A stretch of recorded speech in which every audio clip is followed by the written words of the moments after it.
Welcome to That American Football Show, powered by EP Sports. EP Sports is one of the top suppliers in the UK for all your NFL or equipment needs. Check them out today at epsports.co.uk. If you do like what you're listening to, please don't forget to give us a comment, a like, and a subscribe. It really does help us out more than you might know. But Sunday, Bloody Sunday has come upon us, version 2, because there was one last year as well, but lot of injuries this week all over the place. I think every team maybe lost a starter. Been some absolutely incredible nail-biter games, especially that second round we were just talking about. But we'll touch on all them and preview some of the games coming up this week. But first, some news. I just realised we've not actually got any news to talk about. Injuries is news. Right, well, yeah, we'll just talk about some injuries then. We'll just go over a couple of them. I'll try and mention if they're out for the season. If they are, Brandon Graham, starting DN for the Eagles, out with an Achilles tear. Tua Tagovailoa's fractured his ribs, so he's at least out for a week. Brandon Brooks, starting right guard for the Eagles, is on a pec strain, so he's out for a couple of weeks. Jarvis Landry, I'm not sure what the nature of his injury was, but he's not playing at least. He should be back for the season, though. Bradley Chubb, outside linebacker for the Broncos, he's had ankle surgery, so he's out for 6 to 8 weeks. Just goes to show that Von Miller and Chubb aren't allowed to play together. Russell Gage, the receiver for the Falcons, is out with an ankle injury. Andy Dalton's out with a knee injury, so Justin Fields getting a start this week. Very exciting. Tyrod Taylor for the Texans, he's out with a hamstring injury. Shouldn't be too long, but not good news for them. Antonio Brown's on the COVID list. Zach Ertz is on the COVID list. Josh Jacobs is out with, is it turf toe? Yeah. Amari Cooper's potentially out with a rib injury, and Carson Wentz sprained both his ankles, which is, I don't know anyone that's ever sprained both ankles at the same time. Yeah, it's a pretty big accomplishment, isn't it? I mean, it's as a previous Carson Wentz defender, he's injury prone. I love how our reaction was to laugh at a man getting both his ankles sprained. Oh, did you see it though? Like Aaron Donald, like proper crunched up on him. I thought it was worse. Yeah, when you're playing Aaron Donald, that kind of thing is always possible. Yeah, and Wentz doesn't help himself with the he folded in half a couple of times, and you can see his heels and his toes at the back of his head and his shoulders, and you just think, no, that can't feel good. Yeah, but Andy Dalton's one, he literally just ran off onto the sidelines and somehow hurt himself. I think it was a dislocated knee. He's getting on now, though, isn't he? It's a Bears curse for quarterbacks. But yeah, some pretty big ones there that could definitely impact the rest of the season. Also, should just mention as well, the NFL International Combine has been announced. And if you have been listening to any of our ELF stuff, 14 players from the ELF, including Jay Jackson, who we spoke to earlier on, have all made the International Combine. So congratulations to them. Obviously, hope we see some more international players joining the league as they are starting to trickle in. But any other news or injuries we want to go over, boys, before we get going? I believe so. It was a long list. It was a long list. So who wants to update us on our current prediction score sheet? Joe?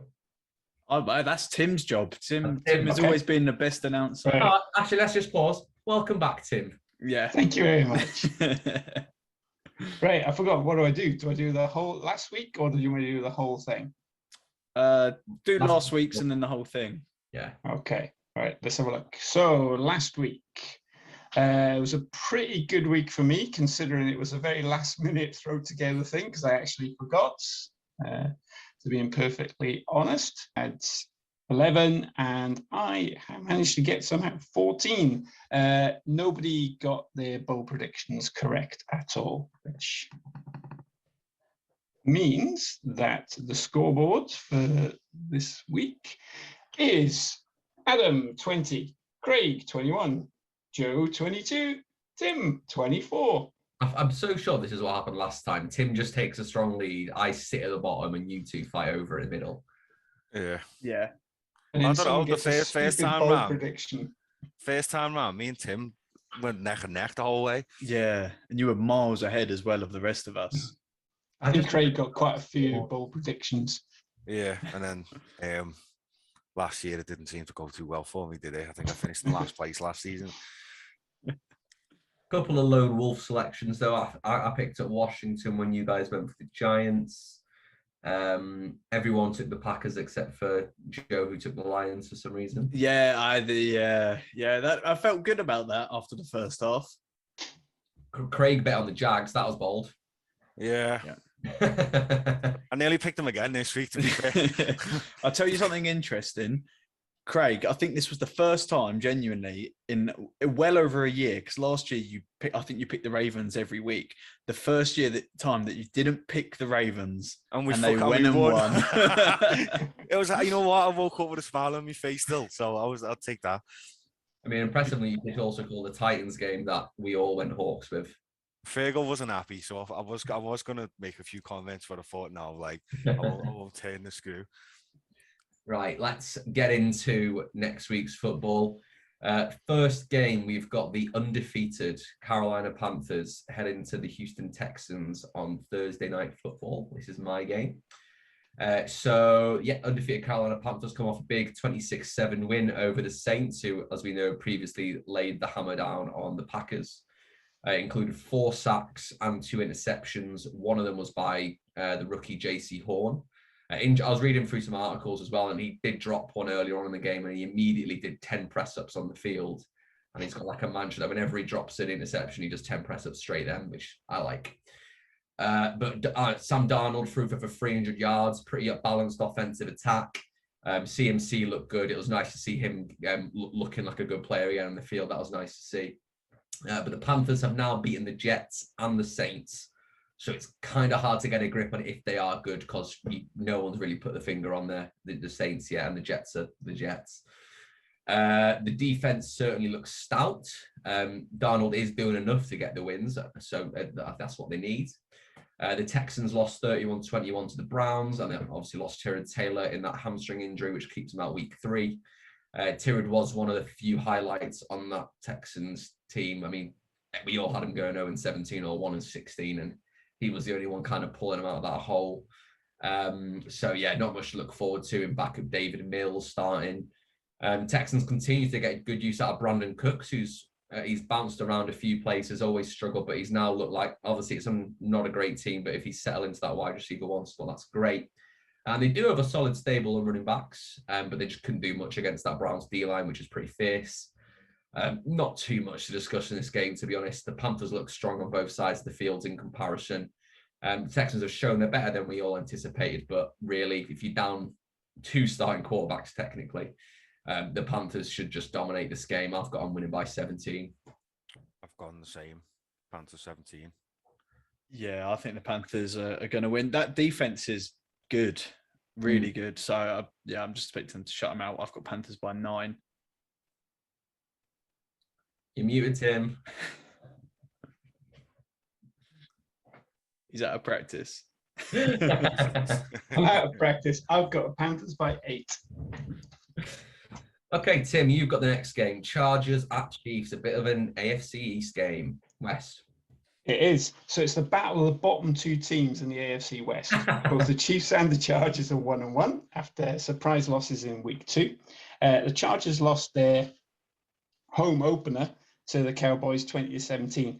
It definitely sounded like there were more Cowboys at that game than Chargers fans. Going forwards, I feel sorry for the Chargers. Home field is very unlikely to be an advantage for them. Justin Herbert, he had a mixed bag of a game. Some big-time throws, but 2 bad interceptions. There was also a bad call. I don't know if you saw this one. It was 2nd and goal. Herbert threw the ball away. He was about to get sacked. He definitely wasn't in the grasp, but the refs ruled it a sack, and that cost them 20 yards and put them out of the red zone.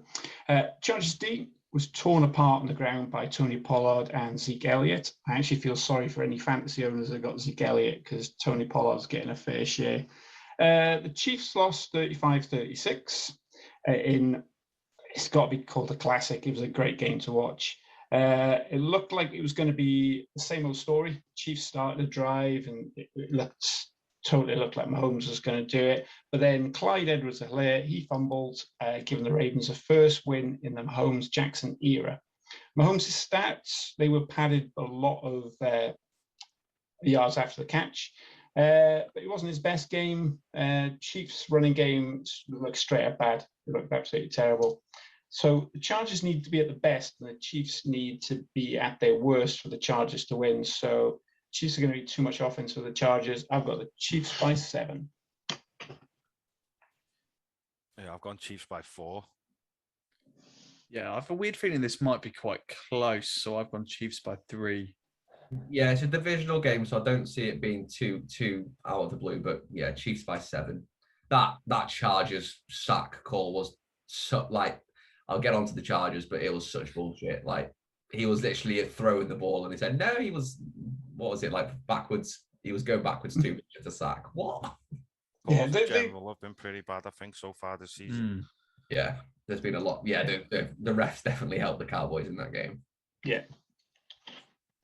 Moving on to our next game, Joe, you have the Saints going to your Patriots. Yeah, so Saints going to the Patriots. The New Orleans Saints came back down to earth last week. Both Jameis and Kamara struggled against the Panthers. I mentioned their defense is pretty solid, and they just didn't have any answers. Jameis was back to his old self, throwing interceptions, which admittedly was a bit of a shame to see, but it is what it is. The Patriots got their first win of the season last week, granted against the Jets. But, there's a lot of positives to take. Mac Jones was solid again, and they didn't actually have to play too hard in the end. It was just a lot of running, and then Mac Jones playing some accurate passes, and that looks like the kind of team the Patriots are going to be.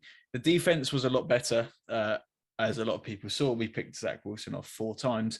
Granted, Zach Wilson did help us out a lot with a couple of those, but stats are good, and it looks good for our defense. Although I am a bit worried about our running defense at the moment, because the Jets were able to run a lot on the ground and gain a lot of yardage. For me in this game, when I look at it, I think the big matchup is how we deal with Kamara. As I say, they allowed the Jets over 150 yards in rushing last game, and the average carry being around 5 yards, so not too great at stopping them quickly. Kamara is going to be a different beast compared to Michael Carter and Ty Johnson. So we sort of need to be on the ball there. It is going to be interesting to see how we do. I think we've had the Dolphins, was a bit of a warm-up game getting into it. We played the Jets and we beat them comfortably, like I feel we should. Saints, I think, are a bit more of a test this time around. However, I am still very confident in what we can do. So I've got the Pats to win this by 9. It's funny that we've mentioned both Clyde Edwards-Helaire and Alvin Kamara in back-to-back, because I was facing Tim in fantasy and they pretty much won me the game. Big running back games this week. Yeah, I've got the Pats taking this by 4. I've gone Patriots by 7. I think Belichick does a good job of taking away a team's best threat, which I think will be Kamara. He's going to try and force Jameis to beat us. And you've got that good secondary, and Winston proved again that he can still be a pick machine. So I think based on that and a good running game from yourselves, I think I edge it just to the Patriots. So surprisingly, I'm lone wolfing on this. I've got the Saints by 4. I think the season's going to go good Jameis game, bad Jameis game, good Jameis game. So I think Saints are going to have a lot of offense in this game. So that's why I've got them going by 4. I mean, if it's with a 17-game season, they're going to go positive then. Craig, you've got the Bears at the Browns. Yeah, so the Browns have had a pretty solid start to the 2021 season. The combo of Chubb and Mayfield's play-action passes have been pretty efficient so far. The 16 points scored, averaging around 30 points a game. Third in rushing yards, just behind my Ravens and Adams Eagles.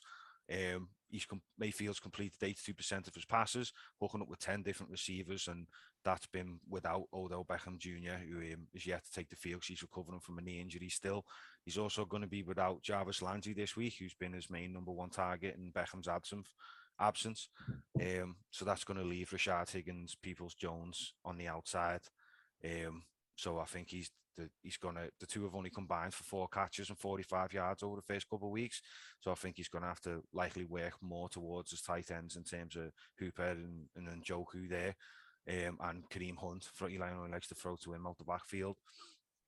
Trio's had some success so far, but I think the Bears D is going to be its biggest challenge yet, and a different beast so far for the Browns. We found out today Justin Fields is going to be getting his first NFL start. He's pretty green and could make some rookie mistakes. He proved that in the last game against the Bengals where he threw his interception. But he does have a lot of upside compared to Dalton. Bears' offensive line's not been particularly great so far. So I think Fields will have the opportunity to extend some plays and potentially make some plays downfield that Dalton couldn't on his legs. I think he could also create some problems in the running game.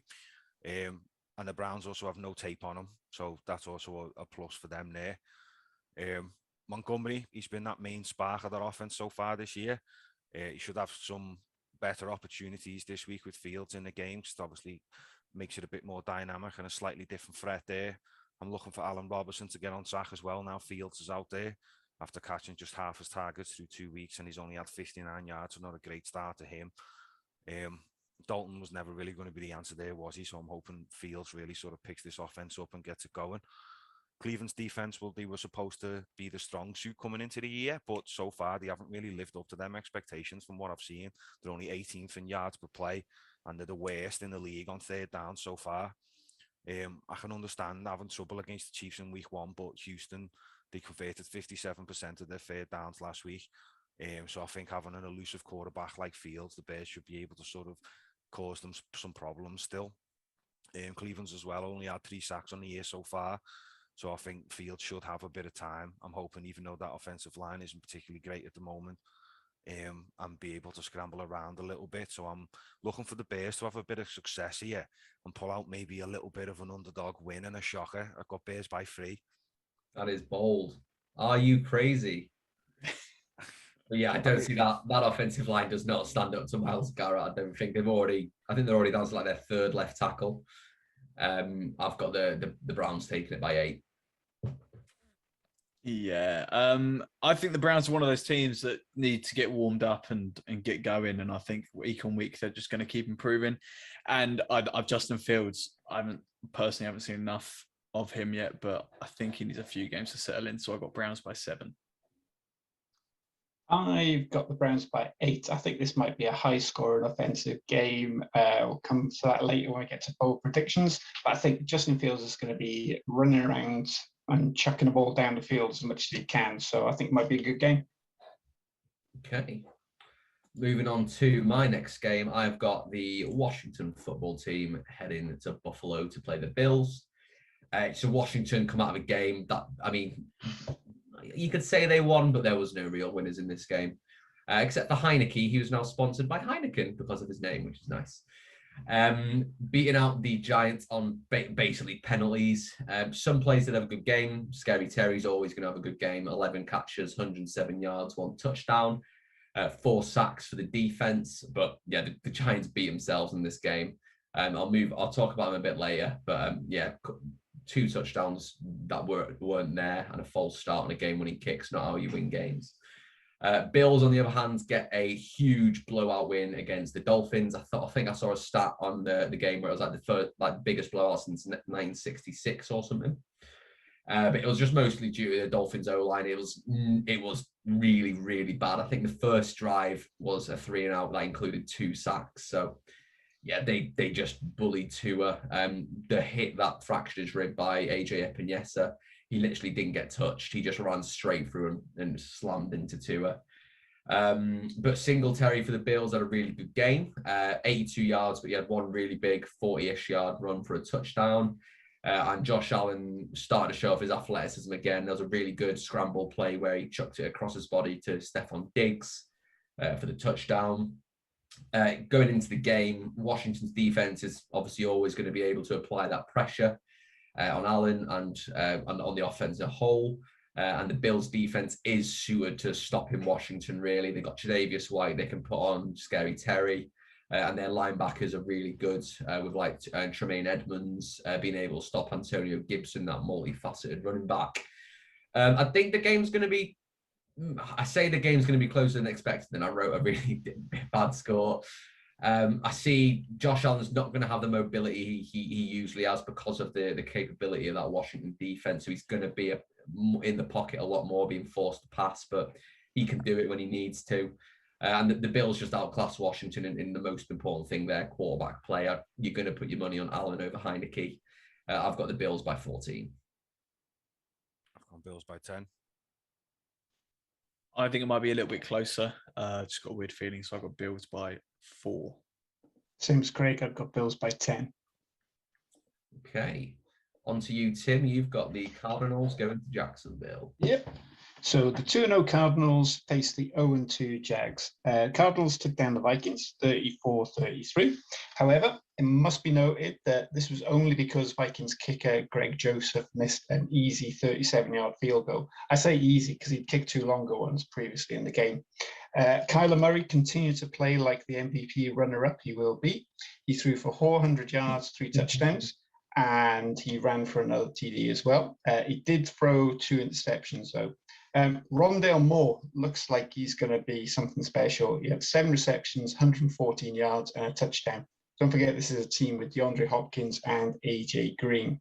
The Jags, however, continue to look like they're really bad for Urban Meyer's health, losing 23-13 to the Broncos. Urban Meyer is now favourite for the first coach to leave. So they've changed the betting odds from first coach fired to first coach to leave. So he's going to be linked to every single big college vacancy. Trevor Lawrence, he continued his slow start, I think it's polite to say it, to his NFL career. He went 14-33, 118 yards, 1 touchdown and 2 interceptions. I think Trevor Lawrence is going to be okay. They just need to get better players around him. But the Jags just look bad, despite a lot of people hyping them up in the preseason, what with Lawrence and Urban Meyer as well. So Murray and that offense, they're going to destroy the Jags. Lawrence is going to be running for his life all day. And I've got the Cardinals by 10. Yeah. He threw some questionable interceptions, but that's a really scary offense with Rondale Moore on it now. Cards by 15. The Jags don't win this. No, I think when we did our predictions and we had the Texans as that 0-17 team, I think we may have gotten mixed up with the Jaguars. They just do not look any what's so good, whatever. I've got the Cardinals to win this by 14. Craig? I have gone Cardinals by 14. I was reading someone before as well, and it was kind of comparing the careers of like Trevor Lawrence, Andrew Luck, Peyton Manning, the really highly touted early round quarterbacks. And you typically do see him kind of suck in the first year because it's the worst team picking him up. So you've got to kind of have that kind of outlook for him. Don't forget, Peyton Manning set the rookie interception rate, number of interceptions in his first year. So it was only uphill after that. The only thing I have is that the Jags is a bit of a crap organization, and that's what worries me for Trevor Lawrence. Yeah, I mean, we'll see, I guess, at the end of the day in a couple of years. Okay, on to the next game. Joe, we've got the Bengals at the Steelers. Yeah, so AFC North matchup here. Both these teams took their first losses of the season last week. The Bengals falling to the Bears in Chicago, whereas the Steelers fell to the very impressive Las Vegas Raiders. Joe Burrow had possibly his worst NFL game, apart from the one where he got injured, throwing 3 interceptions, including a pick 6. The Bengals had a decent fourth quarter, but they'll need to show more of that this game. The first 3 quarters from them just wasn't good enough. And I had the Bears defense on my fantasy, and they were just getting me points after points after points. It was brilliant. The Steelers, they are the second AFC North team to fall to the greatness of Derek Carr. What have I written here? This season, as they just could not cope with him. This is slightly worrying for the Steelers as their defense needs to show up. I mean, TJ Watt wasn't playing, I don't believe, because it is a groin injury. Yeah. So that defense needs to show up for them having a chance of winning those type of games. And TJ Watt not being in the game spoke on stats: 2 sacks, 0 fumble recoveries, and 0 interceptions. That isn't what the Steelers do. Fortunately, they do have a slightly easier task this week, taking on the Bengals, who did have a bit of an offensive nightmare last game. For me, I just think that Bengals O-line has to protect Joe Burrow in this game. Otherwise, it could go along the similar lines of last week. For me, even though I may have got a bit carried away with the Bengals last week, I'm not going to be doing the same here. I'm going to have the Steelers winning this quite heavy. I've got Steelers by 12. Yeah, I'm a fan of the Bengals. I think I've picked them both 2 years now, but 2 years, 2 weeks. But yeah, Joey Burrow's not going to be able to do much against that defense. I got the Steelers by 5.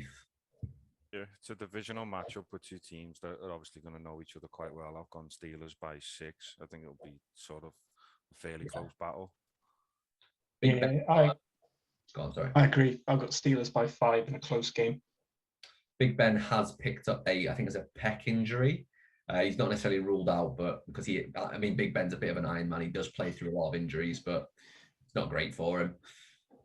Craig, you have got the AFC South matchup, Colts at Titans. Yeah, so do Indy have a shot at this one? The run game, which is a core piece of that offense, what was supposed to be anyway, of Jonathan Taylor and Naheem Hines. It's not really been great so far. The secondary's been getting exploited a little bit, especially in the end zone. And while some guys step up on offense and do have the occasional big game, no one's really managed to sort of take center stage and really be a reliable top performer for them. So I'm expecting a little bit of oomph about them this week. They're 0-2 at the moment, but they're not really a 0-2 team. They have gone up against 2 tough opponents so far, both from the NFC West. This time it's a divisional matchup, so I think they should have a bit more luck on their side, someone they're a bit more familiar with. Wentz, you'll be facing a Tennessee defense that's been pretty uneven over the past 2 weeks. The big plays have come in bunches against them already, and Wentz has looked pretty decent, and he's looked better as the weeks of the last 2 weeks have gone on. Seems to be steadily improving with this offense, but that might be tough for him with 2 sprained ankles. He is behind a really good offensive line, though, to be fair. So they might be struggling a little bit so far. Like, they've not looked as good as I think they can be, but it is a very good offensive line for them. After the week 1 opener, last week was huge, I think, in terms of brightening the ship for the Titans. They showed some heart coming back against Seattle after falling behind 24-9 at the half. But they let Derrick Henry loose in the end. And that I guess that's what happens. He causes a lot of problems, and the problems that they do have, I think, become a little bit more easier to manage when he's on the field and really letting loose. Bad news for the Colts is that after heavy usage, normally the next game, Henry just tends to keep rolling and keep going, which is what he got last week. So doesn't bode well for them to begin with. Allowing 68 points in the first 2 weeks shows that the Tennessee defense isn't what it used to be. They still do have a big play component to them, but we saw that them getting more pressure last week. And the big aerial plays really do take the toll on them. They deserve a lot of credit for stepping up for the comeback with a much better second half against the Seahawks. The first half didn't really suggest that it was going to be on the cards, but like I said, it was great to see them come back. Really exciting game. Anyway, I'm going to round this up a little bit. I was going to go Colts, but I don't know. I'm going to go Titans by 4. It's funny you say that the Colts need some luck on their side, because if there's one team that hasn't got luck and retired them, then they don't have luck. Yeah. I've got Titans by 5 though. Yeah, Derrick Henry's gone rolling. Yeah, he's finally in this season, isn't he? Which is nice. Only took him 2 games. But I've got the Titans to win by 7. Yeah, I've got Titans by 6. I wanted to pick the Colts. I've actually got the Colts written down on this, but knowing that he's got 2 sprained ankles and there's a good chance he's not going against your gut, Craig. He's not going to. If he does play, I doubt he's going to finish the game. So it's tough to go against the Titans when they haven't got that main piece that they're going to need. Okay, they haven't got much of a defense on the Titans though. They really don't. I'm just trying to persuade you, to be honest. We'll move on to my game. I've got a bit of a bottom of the barrel kind of game. My computer has frozen, so I cannot bring up my notes. Here we go. So it's just going to be really rough being Matt Ryan now. He was getting just thrown about the place against the Buccaneers. Just a brutal defensive front to go against. He did try everything he could. He's a good quarterback. I don't doubt that, but he does try to bring that team up to his level, and he just can't. The man threw 46 times for over 35 completions, 300 yards, and 2 touchdowns, 3 interceptions. No rusher got over 40 yards, and no receiver got over 80, so it wasn't really a great performance. Defensively, they did get 3 sacks on Brady, which is pretty good. They've got a good O-line. But they couldn't do much to stop that, just the juggernaut Bucs offense. The Giants, on the other hand, as I mentioned with the Washington game, they come off a very brutal loss that they could have won several times over. Daniel Jones nearly had double Saquon's rushing yards and would have had a 40-yard-ish touchdown not being called back. And there was just a wide open throw, literally like no cornerbacks within 20 yards. I think it was Sterling.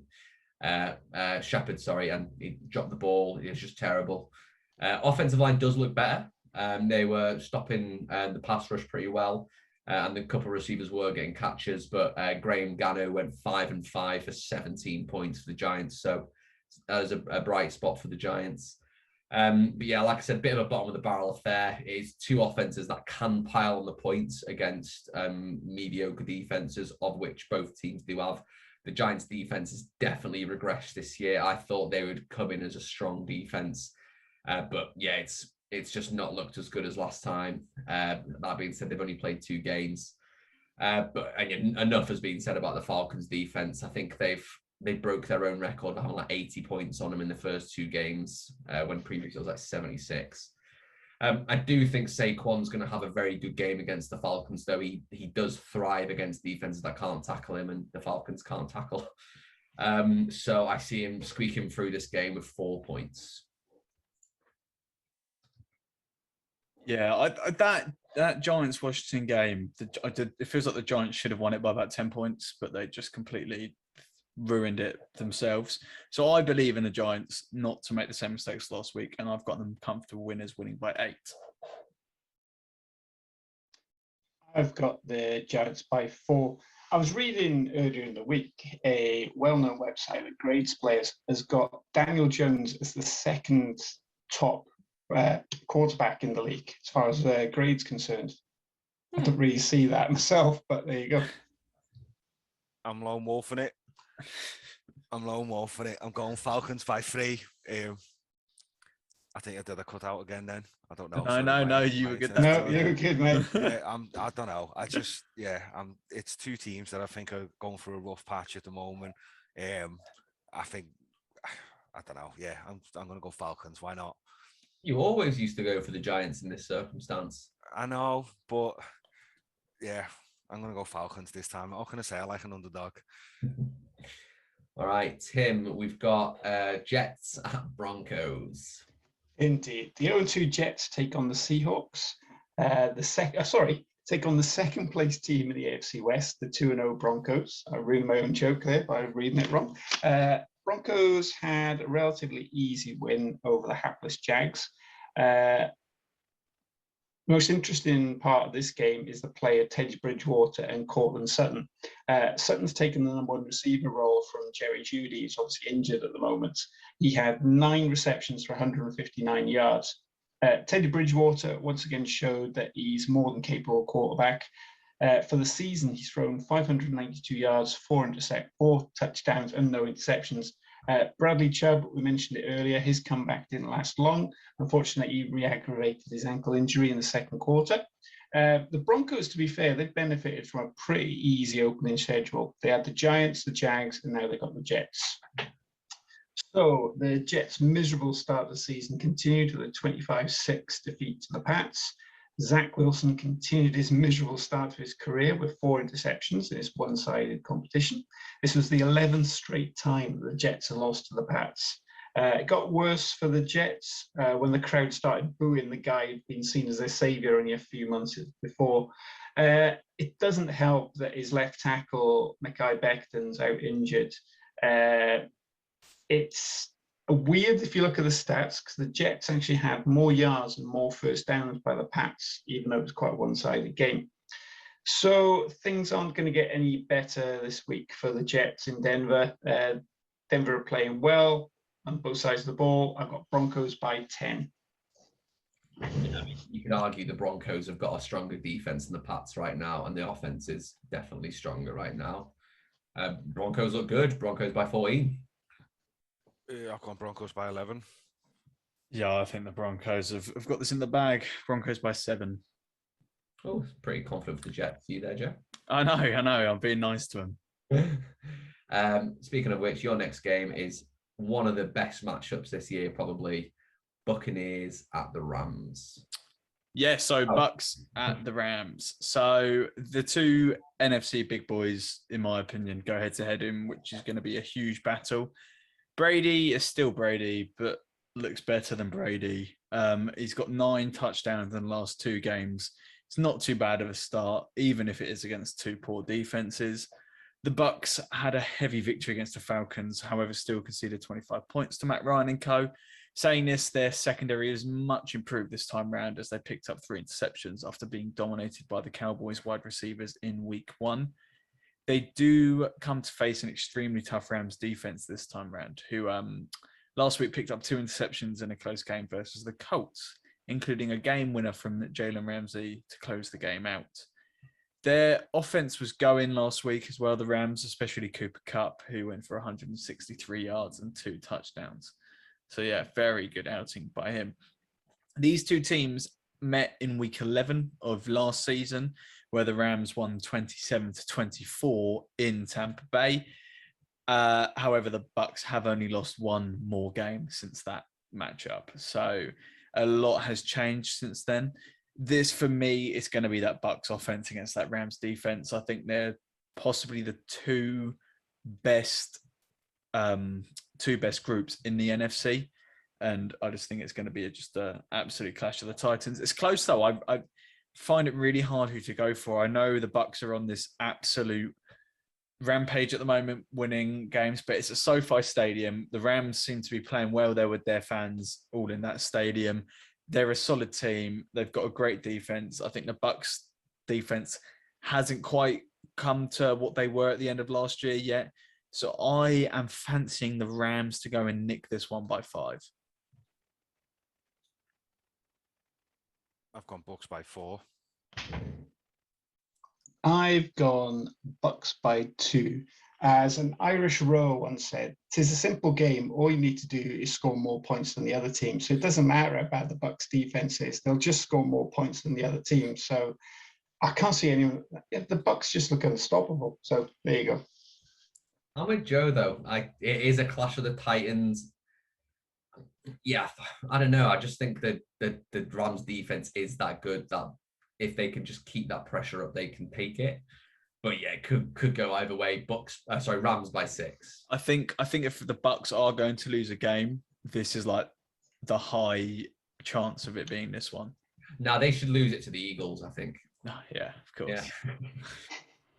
Yeah. Okay, on to the next game we've got, which is Craig's, and that is the Seahawks at the Vikings, coming off 2 crushing losses. Yeah, so as Adam's just said, both teams suffered quite tough losses last week. The Seahawks were on the wrong side of a heartbreaking loss in overtime against the Titans. Despite leading 24-9 at halftime, the Seahawks defense really fell apart in the second half against Derrick Henry, who rushed for 182 yards and 3 touchdowns. Meanwhile, the Vikings were just as unfortunate in their 34-33 loss to the Cards. Despite having plenty of success on offense, the Vikings defense just couldn't seem to stop Kyler Murray from throwing 400 yards and 4 touchdowns. At 0-2, the Vikings are at serious risk now at losing control of their season. Sad truth about it is that the Vikings offense is playing pretty well. Kirk Cousins, he's completed 71% of his passes with 5 touchdowns and no picks so far. Dalvin Cook continues to look like one of the best backfield threats in the league. The Vikings, they've put up 58 combined points through the first 2 opening games, but the big problem is the defense, just to put it simply, and they've got huge coverage issues, which seems to just open the door for other teams. And I think for someone like Russell Wilson and DK Metcalf and Tyler Lockett, it's a serious threat for them. Seahawks, like I said, they've had the same kind of problem on offense. They've looked good on they've had that, and I think penalties has been another one. The penalties have been hitting them. I can see this being a big shootout either way. I've got Seahawks I haven't got Seahawks. I've got Vikings by 3. You made me want to go for the Vikings, but I just don't think Dalvin Cook's dealing with like an ankle injury now. I think he's going to play, but if they don't have Dalvin Cook at full power, which I think is how you beat the Seahawks on the ground, I'm changing. Oh, you're always going to. You're always going to. I'll take the Vikings by 6. Blimey. I think last week was just a blip from the Seahawks. I just think it was just one of those crazy games. I still think they're a brilliant team all round. I've got the Hawks to win by 9. I think it's going to be close, but I've got the Hawks by 2. I don't know. What are you thinking? You're going to change back? Well, I'll be thinking. I mean, it does. You've got Russell Wilson and DK Metcalf and Tyler Lockett, and you're throwing against a pretty shit secondary. So I can see that. But at the same time, the Seahawks have also had their struggles on defense, and they've just seemed to have a problem. Like DK Metcalf just seems to just keep wanting to fight everyone, and they do throw away some stupid penalties and stuff. But I don't know. The Vikings are not as bad as the record shows. I don't think their offense is pretty good. Yeah. Well, we'll see. We'll see what I feel like in 10 minutes. My final game, I've got Monday Night Football. A hell of a game. It's Dallas week. So Eagles come off a close loss to the Niners. It's Eagles at Cowboys, just a reference. Eagles come off a close loss to the Niners in a game that, similar to the Giants, they had multiple chances to win. But I think kind of a lack of experience on the coaching front and the offensive side. We've got young players. I think is why we didn't win. 2 big injuries, as I mentioned before. Brandon Brooks, who's out. He's arguably one of the best guards in the league, but he's been struggling to stay on the field recently. And Brandon Graham going out for the season. That's huge. He's our defensive captain. He's that heart and soul of that defense, and it was a real noticeable difference when he went off. But we'll have to handle it. We have a good depth in the O-line and the D-line, so I'm happy with that. Jalen looked good. Jalen Hurts of 82 yards on the ground. The Niners did keep him to only 190 yards throwing, though. Some big plays came from the younger players. There was a really big deep ball to Quez Watkins for a 91-yard reception. The Cowboys, on the other hand, sneak away with a win against the Chargers. Put in brackets, partially thanks to the refs, who called 3 touchdowns back on penalties against the Chargers, including that absolute nonsense sack. That was rough. But yeah, they've got some gaps in their roster with both injuries, suspensions, things like that. Micah Parsons was pass rushing, and he had a really good game pass rushing. He even got a sack. But like they've got some missing spots. They have got some very strong spots. Trayvon Diggs had a nice interception. And as Tim mentioned, Tony Pollard actually outrushed Zeke. So who knows what's happening there. Good thing they're paying Zeke how much money they're paying him. Jerry can thank Greg the leg for the win, though, as he boomed that 56-yard touchdown through. It's always going to be a close game. Both teams are already starting to get their injury numbers higher and suspensions, as you mentioned, in trenches. Second round pick for the Eagles, Landon Dickerson's making his start at right guard after I think he came off the IR list like 2 weeks ago. So really looking forward to seeing him play. Amari Cooper could potentially be out with a rib injury, but he is a tough son of a bitch, so he usually plays through injury. Both teams' secondaries are enough to keep the game competitive, which is something we've not been able to say about a Cowboys-Eagles game for a while. But the Eagles D-line is going to be looking to put maximum pressure on Dak against that line that is missing La'el Collins on the right side. Fuck Dallas, though. Eagles by 1. Woo! I'm with you. I've gone Eagles by 2. I'd rather see the Eagles win this one than the Cowboys. But I don't know. I can't believe I'm defending Zeke because, I was always quite outspoken about him. But in his defense, the way they've been using him is slightly different to the way they would normally use him. Like, he's been used on a lot more on blocking downs. He's being used more as sort of a power runner, whereas Pollard's been more of a sort of like scat back or just to kind of throw him to. But anyway, yeah, that's not the point. Yeah, Eagles by 2. It's going to be a tight game, this one, but I think Dak Prescott could be the difference in this. So I'm going Cowboys by 3. Yeah, what he said. Cowboys by 5. Okay, Tim, you've got the Breakfast Bowl, Dolphins at Raiders. Yes, indeed. The Dolphins at Raiders, the Breakfast Bowl. For regular listeners, you'll know this is the game. My friend Simon's a Dolphins fan, and whoever wins this game, the loser pays for breakfast at the International Series game. So this is now almost an annual matchup of the Dolphins-Raiders. The Raiders are 2-0 this season. Dolphins are now 1-1 after getting beat down by the Bills. But beware, the Dolphins are a bogey team for the Raiders. The Raiders have only won one time in the last 8 meetings between the two teams, including losing to a bit of Fitzmagic last year. So last week, the Raiders surprised everyone, beating the Steelers in Pittsburgh 26-17. Derek Carr was again magnificent, 28-37, 382 yards and 2 touchdowns. He leads the NFL in yards passing. The fact the Raiders did this without Josh Jacobs and for most of the game without 3 starters on an already patchy offensive line, that's very impressive. And all credit to Gus Bradley. He finally appears to find defense for the Raiders. Crosby played well, and that was even without Yannick Ngakoue for a lot of the game because he was playing limited snaps. Dolphins were destroyed by the Bills 35-0. There was nothing else you can say about it. Tua was knocked out of the game, so he's not going to be playing this week. So Jacoby Brissett played most of that game and will start this week. The Bills sacked the quarterback 6 times, and the run game was non-existent for the Dolphins. So the Dolphins-Raiders is not a normal game. Despite logic saying the Raiders will win, anything can happen in this game. And also the Raiders have got a tradition of shitting the bed in the 3rd game after 2-0 start to the season. So they always have a bad game. I just hope it's not this one.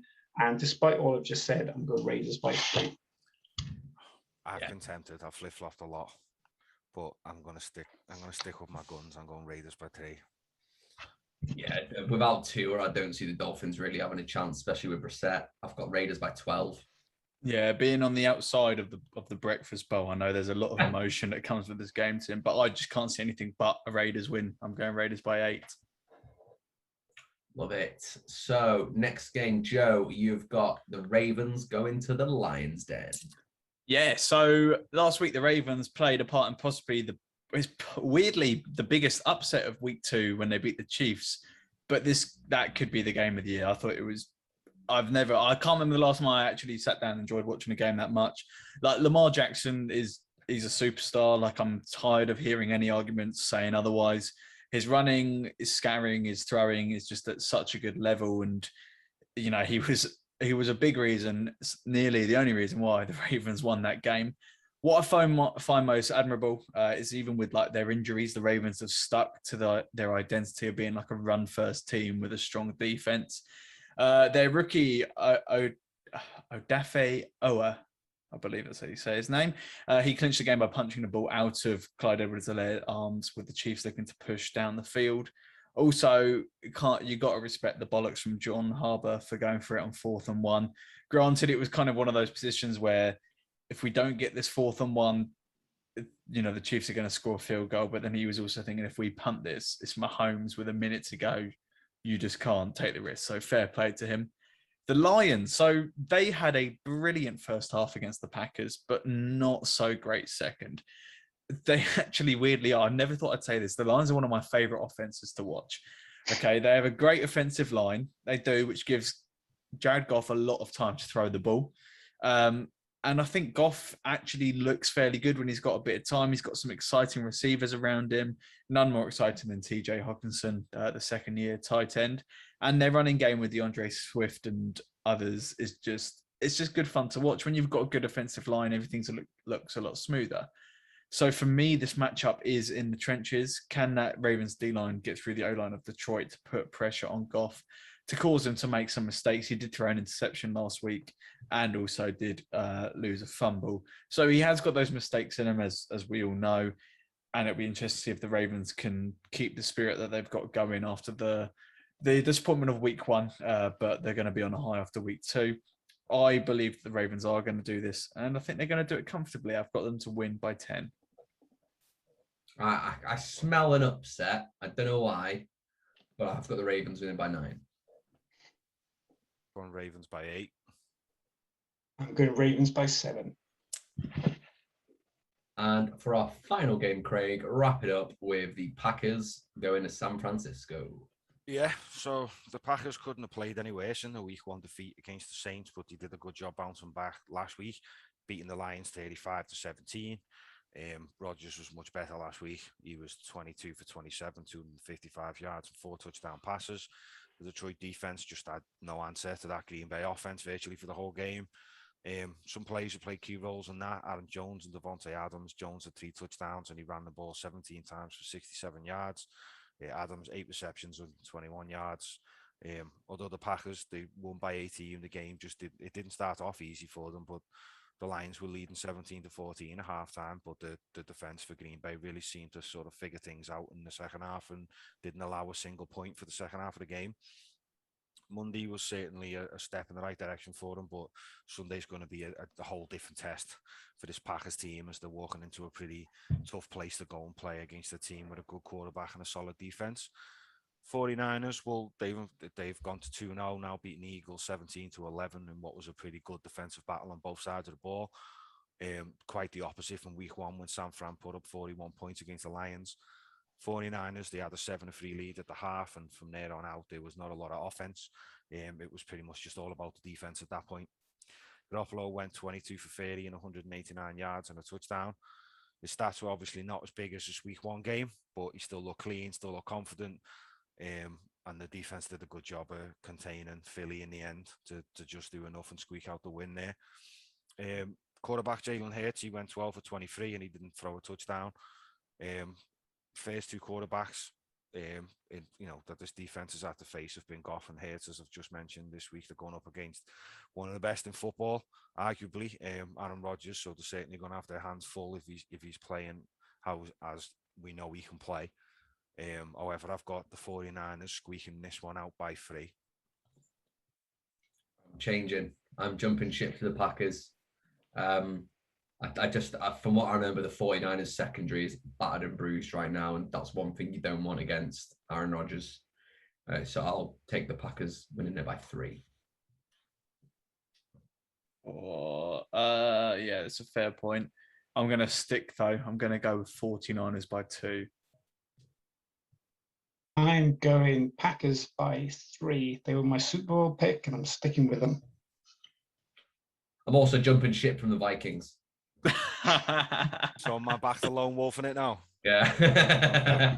This could be I've got Falcons as well, so this could be, and Bears, so this could be a very good week or a very bad week for me. High risk, high reward, mate. That's what you want. So that's the games. Let's get into the bold predictions. So Craig, you've just spoke. Let's give the next turn to me. I've got Zach Wilson throwing for another 3 interceptions or more. I've just realised, that's this. Me and Craig have put us in the wrong box. I read the box and I thought, hang on, that wasn't my prediction. Yeah. So my prediction is, I think Tom Brady might have a bit of a shocker. I've got Tom Brady to throw 3+ interceptions against the Rams. You know what? If that does come in, I will buy you a pint next time. Well, if we ever meet in person, I owe you a beer if that comes in, mix. That is pretty bold. Craig, what's yours? Yeah, my bold prediction, I've gone for Ravens Lions to have the most rushing yards this week out of all the games. And no. I would like to add to my bold prediction. I put this before it was confirmed that Justin Fields was starting, so it actually doesn't look as, it is bold. Justin Fields will throw 3 touchdowns, but I didn't even know he was starting. So there. Bold. I think it's bold for a rookie. Yep. The 49ers have a running back called Hasty, which I really, really liked. Hasty, and you got what? Swift. Hasty and Swift, yeah. But that is our predictions and our bold predictions. So let us know how you think we've done, what you think it's going to be. Obviously, we'll get all our social things out on the stories so you can vote on who you think is going to win. How can they find our socials, Craig? Yeah, so on Twitter and Instagram, it is TAFS_UK. Is that right, Joe? That is correct. Yeah, or on YouTube and Facebook, you can find us on That American Football Show. Type it in, we'll pop up, and you'll find us there. Also, make sure you head out and check out our friends at Lockdown Lids. They've beginning of the season, they always get really good stuff on there. So if you're looking to get your hands on some signed merch, nice cheap tickets over there, and it's always fun to see if you win. Anything else before we get off, boys? I think that's it. Well, thank you everyone for listening again. Please leave us any feedback on if you think we should be talking about something that we're not talking about. If you are a fan of the ELF, make sure you're watching the game on Sunday. The championship game between Hamburg and Frankfurt should be an absolute belter. If you've not been following the ELF, Google it. It's going to be great. Thank you everyone for listening. Make sure you head over and check out our friends at EP Sports. Any of your NFL and equipment needs, and we will see you all next week.